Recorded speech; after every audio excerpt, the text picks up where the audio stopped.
Hey everyone, welcome back to the Dyno channel. Thanks for watching. So today's video, I'm super excited because we got some more Go Fast parts for my 2013 Mustang GT. And as you can see from just the box here, it's a set of headers from Kooks along with a matching mid pipe. So let's go ahead and open up the boxes here and I'll show you guys what we're going to be doing today. Okay, so what we're looking at here is a set of 1 3/4 inch primary headers. The reason I decided to go with these over the 1 7/8 option is because I wanted to keep my car more of a street car, keep some of that feeling of the low end torque that some of these cars kind of lack. And also, I knew that these are going to provide much more flow, more horsepower, better than what the factory manifolds could ever provide. Give myself a little bit more room to grow, of course. Having any kind of header is actually going to be better down the road, especially if you go to add more power down the road. So a set of 1 3/4 will also be a little bit simpler to install because the primaries aren't as big. Getting your fingers around to get to these flanges to install the hardware won't be as much of a task as it would be with the bigger primary on the header. So these headers, guys, they look awesome. The fit, the quality, the finish, the fitment around all the primaries and the flanges look excellent. Nothing less than I would expect from Kooks, because Kooks makes some excellent stuff. Now, in regards to installation, this isn't going to be a full step-by-step, but we'll be sure to show you all the major components that would be involved in regards to installing a set of these headers onto your car. And also, we're also going to dyno the car once it's done, so you can see what kind of gains you can expect from a set of headers like this. You guys have already seen what kind of horsepower my car makes now with just the Stage 1 Anderson power package. So why not take it to the next level, install a set of these beautiful Kooks full-length headers and matching mid-pipe, and see what kind of power it makes. In regards to the mid-pipe, I decided to go with their green catted H-pipe. Now the reason I decided to go that route is because I like the throatier rumbling sound of an H-pipe versus the raspy sound of an X-pipe. Also, I wanted to keep the catalytic converters on it because I already have a loud muffler set on the car. I'm not trying to kill everyone's ears when I go driving in this thing. Now, of course, I can always switch the mufflers out later if it's still a little too loud for my taste, but also just keeping some of the interior resonance noise down, having the catalytic converters there.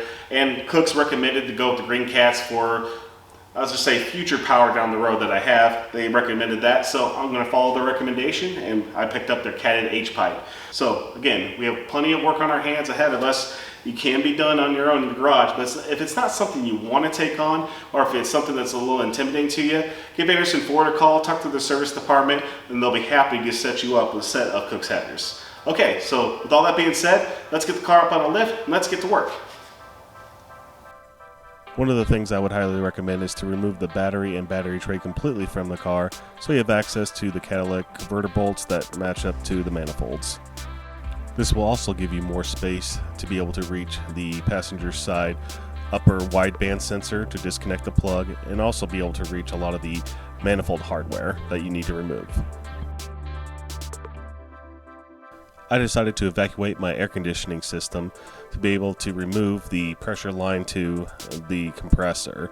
Now, you do not have to do this, however, some of the bolts are actually kind of hidden behind the line, and instead of trying to bend the line and possibly damaging it, it's easier just to remove it and then recharge the AC later.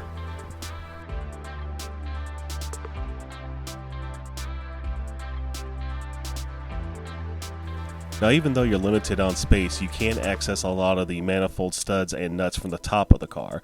If you can, go ahead and remove as many as you can from the top, therefore making it easier once the car's up in the air.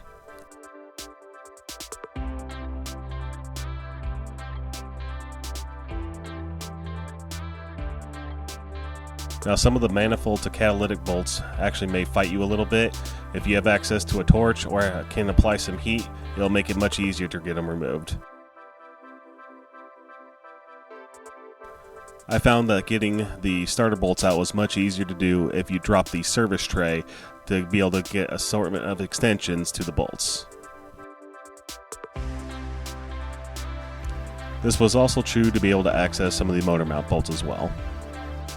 On another note, specific to the Kooks headers, the steering shaft does have to be removed from the car because the steering shaft will feed through one of the primaries.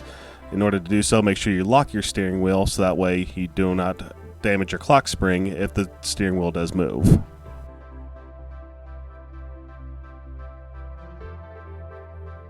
You may have to adjust the engine up and down in order to feed the headers up into place. The passenger side header, you should have little to no difficulty feeding it up into place. The header will rest on a couple pre-installed pieces of hardware included in the Kooks hardware pack, Once it's in place, you can go ahead and install the rest of the supplied bolts.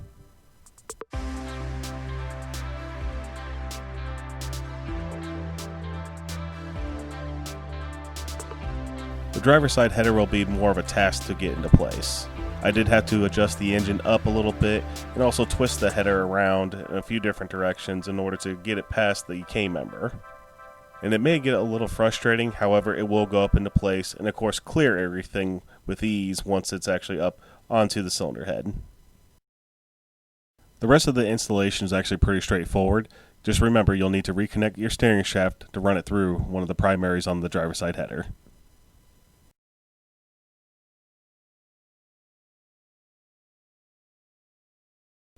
Lastly, I found it much easier to kind of pre-assemble everything loosely on the mid-pipe, making connection points easier between the headers and the factory connecting pipes. Okay, now that we've got the headers and mid-pipe installed, we've got the new tune loaded, it is a good idea to go ahead and get a new tune and a new calibration for your vehicle when you do long tube headers. And so we've got that all loaded up. Now it's time to strap it on the dyno, see what kind of power she makes.